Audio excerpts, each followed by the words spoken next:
Hello guys, स्वागत है आप सभी का आपके अपने यूट्यूब चैनल आकाश इंटीग्रेट मैथ में।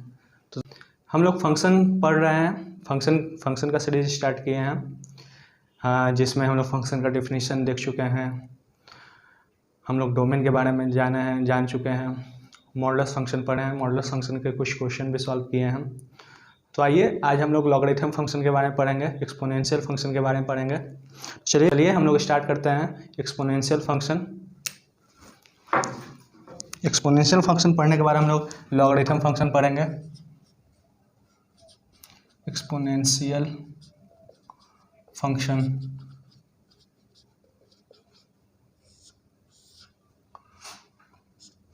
The function y equal to a to the power x is called exponential function।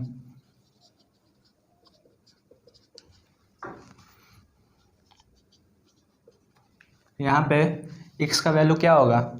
x should be, x belongs to real number and y will be zero से infinite value आ जाएगा। चलिए देखते हैं, graph से हम लोग इसको समझते हैं, एक्सपोनेंशियल फंक्शन का ग्राफ।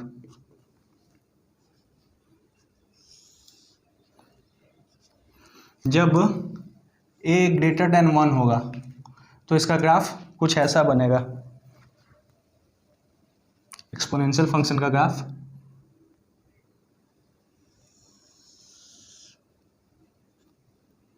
यहाँ 1 से पास होगा। जब x का वैल्यू 0 होगा तो y विल बी 1। ये कब पॉसिबल है? जब a का वैल्यू ग्रेटर देन 1 होगा।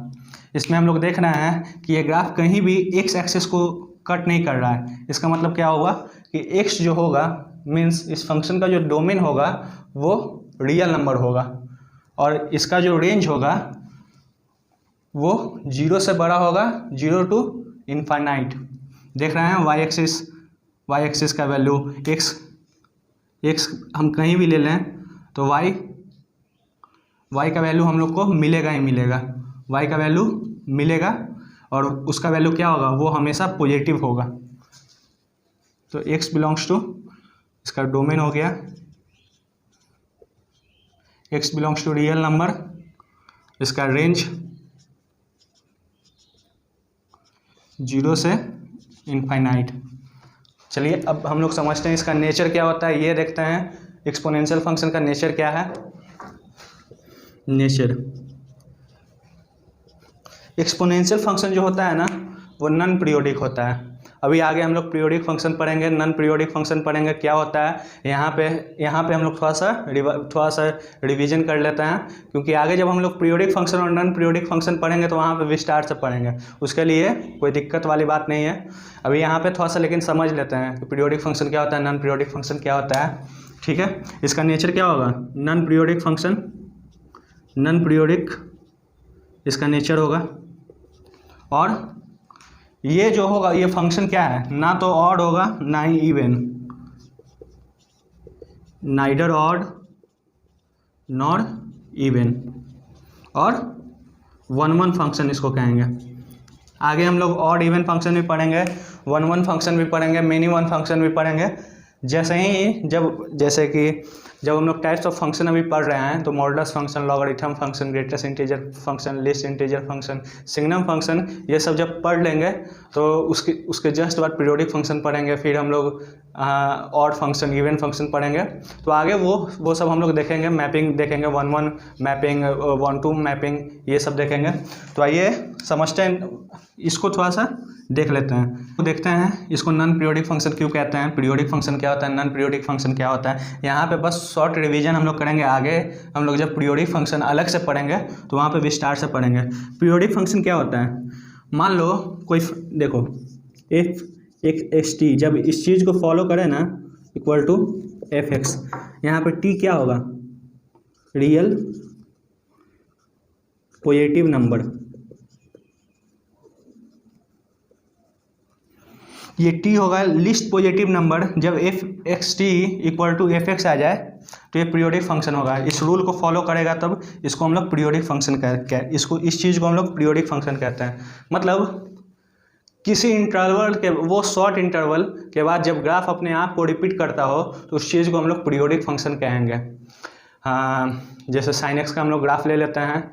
साइन एक्स का ग्राफ 0 से 2 पाई तक जो ग्राफ बनता है, और जब जैसे 2 पाई के बाद वो अपने ग्राफ को क्या करता है, रिपीट करता है, तो साइन एक्स क्या हो जाएगा, साइन एक्स पीरियोडिक फंक्शन हो जाएगा। ये एक्सपोनेंशियल फंक्शन ऐसा नहीं करता है, इसलिए इस चीज़ को हम लोग नॉन पीरियोडिक कहेंगे। ये कभी भी हम अपने ग्राफ को किसी इंटरवल के बाद रिपीट नहीं करेगा, तो ये क्या हो जाएगा, नॉन पीरियोडिक फंक्शन। नाइदर और नॉर इवन। ऑड फंक्शन किसे कहेंगे, जब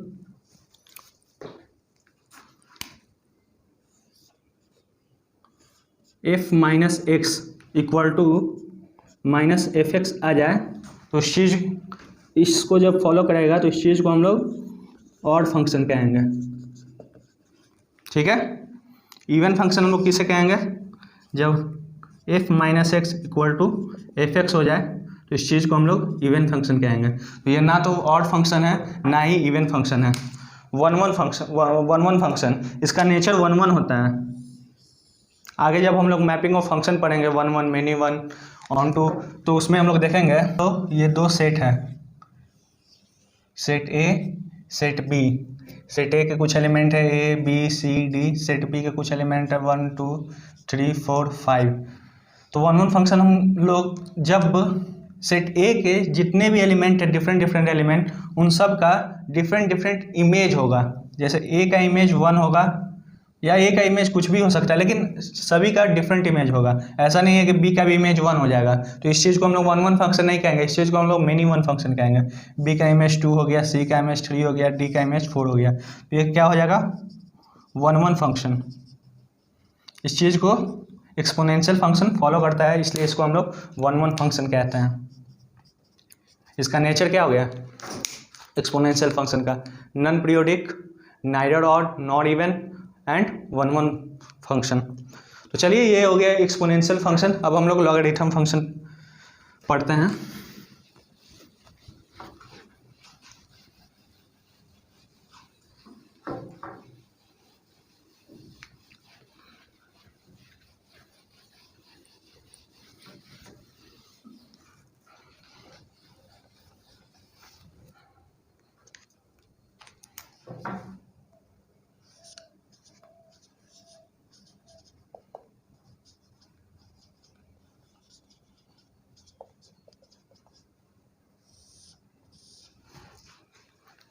लॉगरिथम फंक्शन इन्वर्स होता है, एक्सपोनेंशियल फंक्शन का इन्वर्स होता है लॉगरिथम फंक्शन।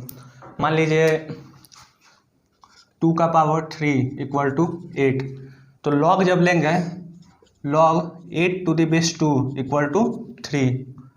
ठीक, ये क्या हो गया, एक्सपोनेंशियल फंक्शन का इन्वर्स हो गया। आगे ये इस चीज़ को हम लोग एक अलग चैप्टर ही में समझेंगे, इन्वर्स में हम लोग इस चीज़ को समझेंगे। तो ये हो गया क्या, लॉगरिथम इन्वर्स होता है एक्सपोनेंशियल फंक्शन का। तो the function F x equal to log x to the base A, यहाँ पे इस चीज़ को हम लोग लॉगरिथम फंक्शन कहेंगे। यहाँ पे x का वैल्यू ग्रेटर देन 0 होगा, जो बेस होगा वो ग्रेटर देन 0 होगा, एंड और 1 के बराबर नहीं होगा। ये हो गया लॉगरिथम फंक्शन। अब हम लोग ग्राफ देखते हैं लॉगरिथम फंक्शन का।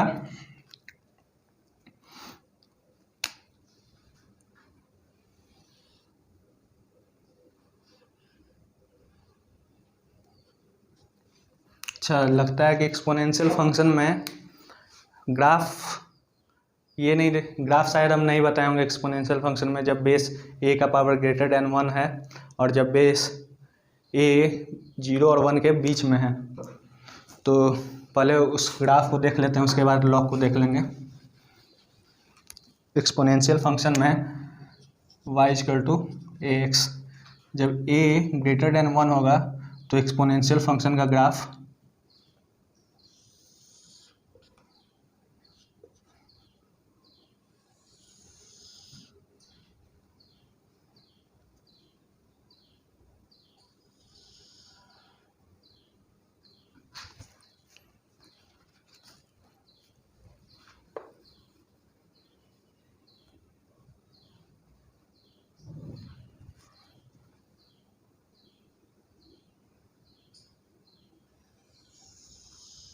यार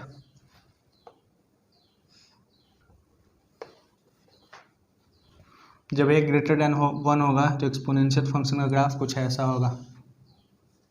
अच्छा, जब a 0 और 1 के बीच में हो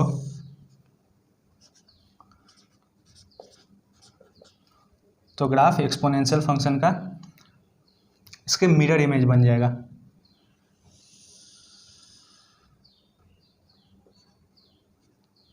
यहाँ पे 1 होगा। तो ये हो गया एक्सपोनेंशियल फंक्शन का ग्राफ। आइए अब लॉगरिथम देखते हैं हम लोग, लॉगरिथम फंक्शन।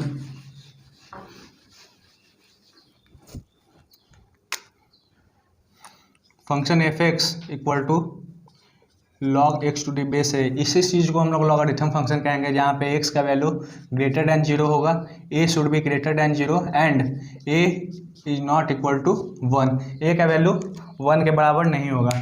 इसका ग्राफ देखते हैं लॉगरिथम फंक्शन का।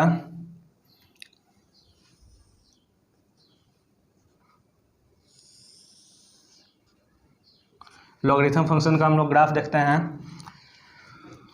जब इसका बेस ए ग्रेटर देन 1 होगा तब लॉगरिथम फंक्शन का ग्राफ ऐसे कुछ ऐसा बनेगा।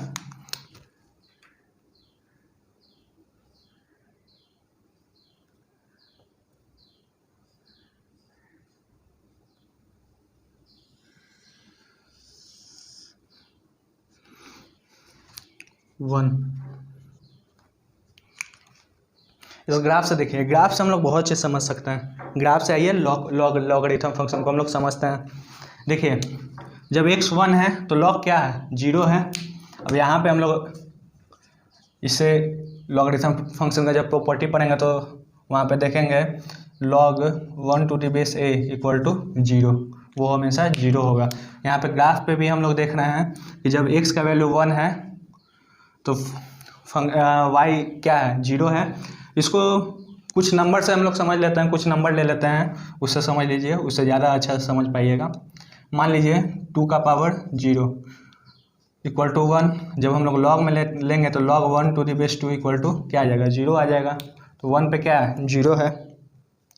जब हम लोग लॉगरिथम फंक्शन का प्रॉपर्टी पढ़ें आगे जब देखेंगे, पहले से आप लोग पढ़ के आए होंगे, उसमें हम लोग देखे हैं कि जब बेस इसका लॉग का जो बेस अगर ग्रेटर देन 1 हुआ और वहाँ पे अगर x1 लेस देन x2 हुआ, इसका मतलब क्या है, x2 अगर ग्रेटर देन x1 हुआ तो इसका लॉग भी क्या हो जाएगा, ग्रेटर होगा। log x2 is also greater than log x1। देखिए ग्राफ पे, मान लो यहाँ पे x1 है, यहाँ पे x2 है, x1 पे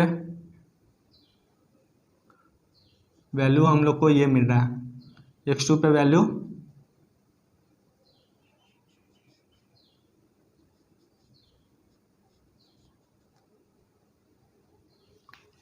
x2 पे वैल्यू हम लोग को ये मिल रहा है। तो ग्राफ से भी साफ पता चल रहा है कि जब बेस लॉग का बेस अगर ग्रेटर देन 1 होगा तो और x2 अगर ग्रेटर देन x1 हुआ तो उसका लॉग भी क्या होगा, log x2 is also greater than log x1। Logarithm function का डोमेन, रेंज और नेचर।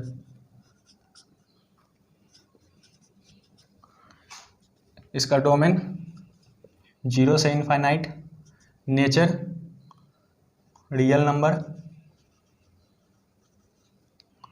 और रेंज रियल नंबर और नेचर नन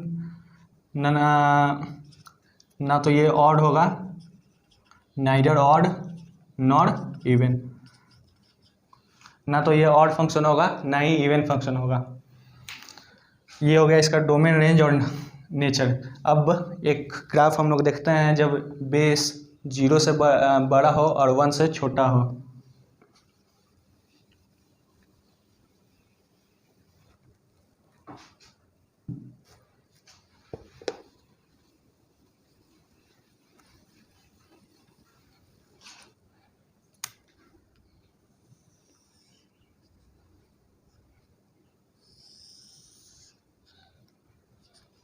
जब बेस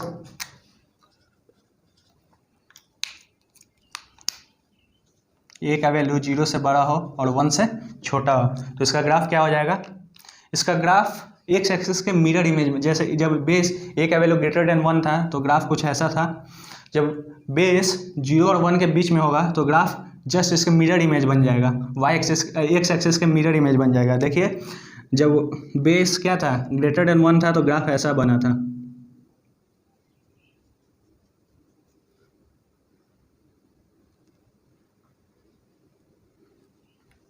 ये कब था, जब इसका बेस ए ग्रेटर देन 1 था। अच्छा, अब हम लोग को देखना है कि जब ए ग्रेटर देन 0 और लेस देन 1 हो तो ग्राफ क्या हो जाएगा, एक्स एक्सिस के मिरर इमेज बन जाएगा। ऊपर वाला नीचे वाला ऊपर चला जाएगा और ऊपर वाला नीचे आएगा।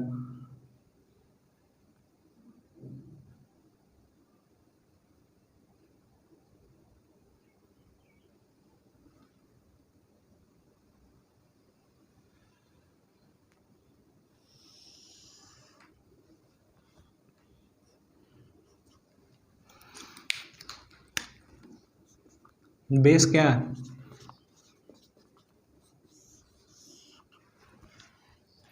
जब बेस इसका 0 से ग्रेटर होगा और लेस देन 1 होगा तो ग्राफ इसका ऐसे बनेगा। इस चीज़ को मिटा देते हैं। अब यहाँ पे देखिए, हम लोग प्रॉपर्टीज़ में पढ़े होंगे लॉगरिथम के प्रॉपर्टीज़ में कि जब बेस 0 से बड़ा हो और 1 से छोटा हो तो क्या होता है, और उसमें अगर मान लो कि x2 ग्रेटर देन x1 हुआ तो उसका लॉग क्या होता है, लेस देन हो जाता है। Log x2 less than log x1 हो जाएगा। यहाँ पे हम लोग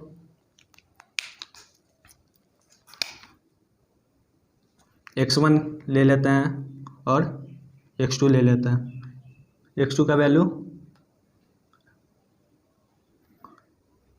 x1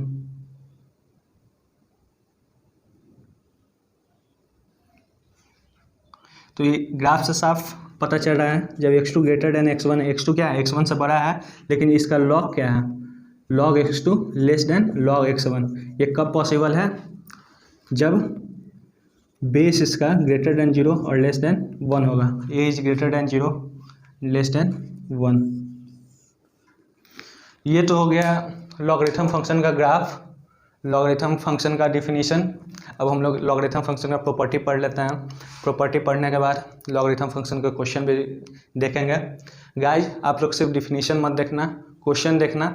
जो क्वेश्चन यहाँ पे अभी मैं बताऊंगा उस चीज़ को पहले आप लोग ट्राई करना, आप लोग देखना कि आपसे कितने क्वेश्चन सॉल्व हो रहे हैं। तो आइए कुछ प्रॉपर्टी इसका देख लेते हैं। अभी प्रॉपर्टी आप पहले भी पढ़ चुके होंगे, अभी उस चीज़ को रिवीजन कर लेते हैं ताकि जब डोमेन के बारे में जब सॉल्व करना पड़े, डोमेन रेंज निकालना पड़े तो प्रॉपर्टी याद रहे। प्रॉपर्टीज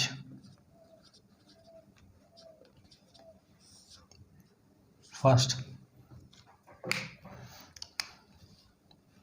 लॉग ए बी का बेस ई,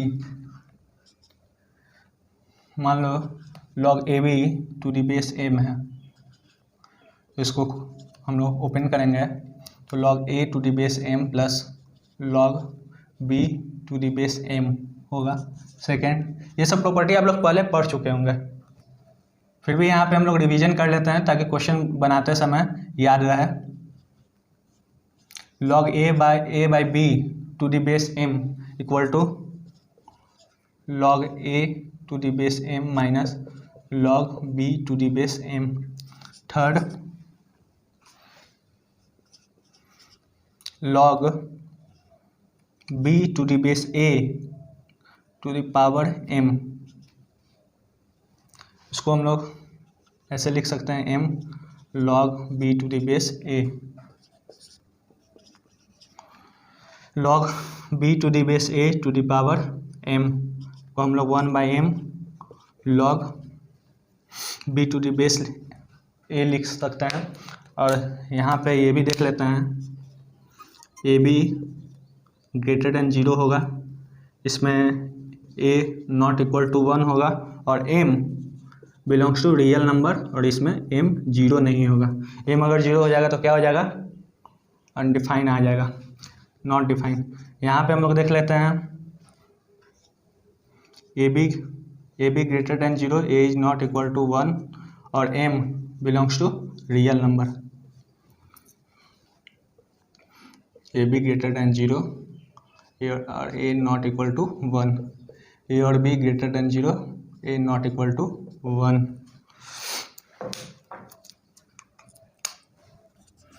फिफ्थ प्रॉपर्टी log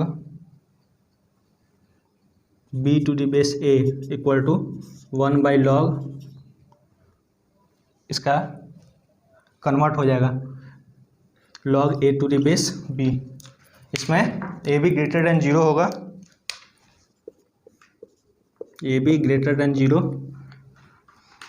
और a और b दोनों नॉट इक्वल टू 1 होगा। इसमें a भी 1 के इक्वल नहीं होगा और b भी 1 के इक्वल नहीं होगा।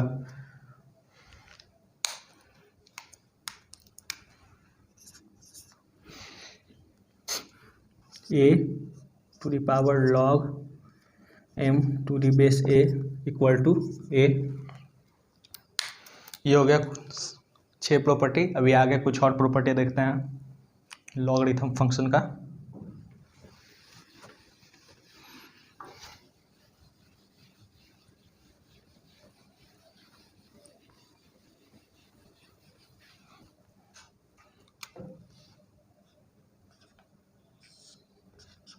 Seventh log 1 to the base a, log 1 to the base a equal to 0 आएगा। 8 log x2 to the base m greater than log x1 to the base m।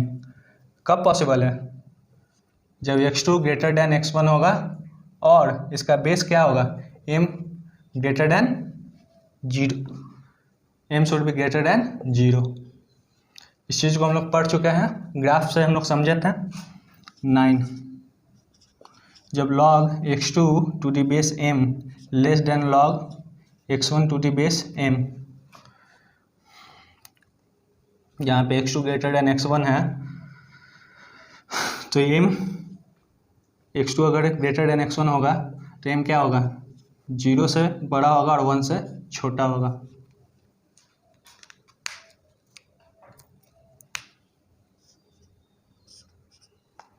ठीक है, अब यहाँ से ये जो प्रॉपर्टी है ये इम्पॉर्टेंट है। अक्सर सवाल में इस प्रॉपर्टी से क्वेश्चन ज़्यादा रहता है।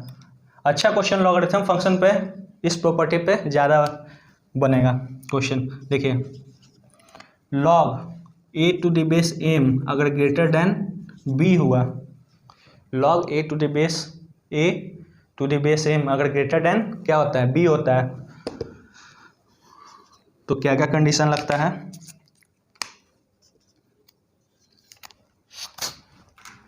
a greater than m b होगा। कब, जब इसका जो बेस है m ग्रेटर देन 1 होगा। अच्छा, a less than m to the power b जब m का वैल्यू 0 से बड़ा होगा और 1 से छोटा होगा। ठीक है, 11th प्रॉपर्टी, ये भी इम्पोर्टेंट है। आगे जब सवाल करवाएंगे तो वहाँ पे आप देखिएगा इस प्रॉपर्टी का यूज कितना होता है। प्रॉपर्टी तो सारे इम्पोर्टेंट है लेकिन ये अक्सर ये सब चीज़ हम लोग भूल जाते हैं। अगर प्रैक्टिस में ना होना तो इस चीज़ को हम लोग भूल जाते हैं। बाकी ऊपर के कुछ जो प्रॉपर्टी थे पहला जो छठा प्रॉपर्टी था 1 से लेकर 6 तक, वो सब हम लोग को याद रहता है, लेकिन ये प्रॉपर्टी हम लोग बार बार भूल जाते हैं। चलिए आइए 11th,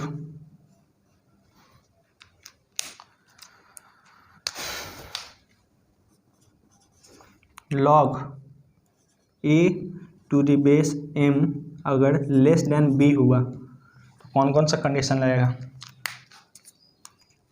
अगर a greater than m to the power b हुआ, कब पॉसिबल होगा, जब m का वैल्यू 0 से बड़ा और 1 से छोटा होगा। और a का वैल्यू अगर less than m to the power b हुआ तो m का वैल्यू ग्रेटर देन 1 होगा, जो इसका बेस होगा ये ग्रेटर देन 1 होगा। तो ये कुछ 11 प्रॉपर्टी हैं। अब हम लोग क्वेश्चन बनाएंगे, क्वेश्चन सॉल्व करेंगे। गाइस वीडियो को पूरा देखना, क्योंकि मैथ प्रैक्टिस का चीज़ है, ये तो बस लॉगरिथम फंक्शन का डेफिनेशन हुआ। अब हम लोग क्वेश्चन बनाएंगे, क्वेश्चन देखेंगे लॉगरिथम फंक्शन का, कुछ जो अच्छे अच्छे क्वेश्चन हैं वो सब हम लोग देखते हैं।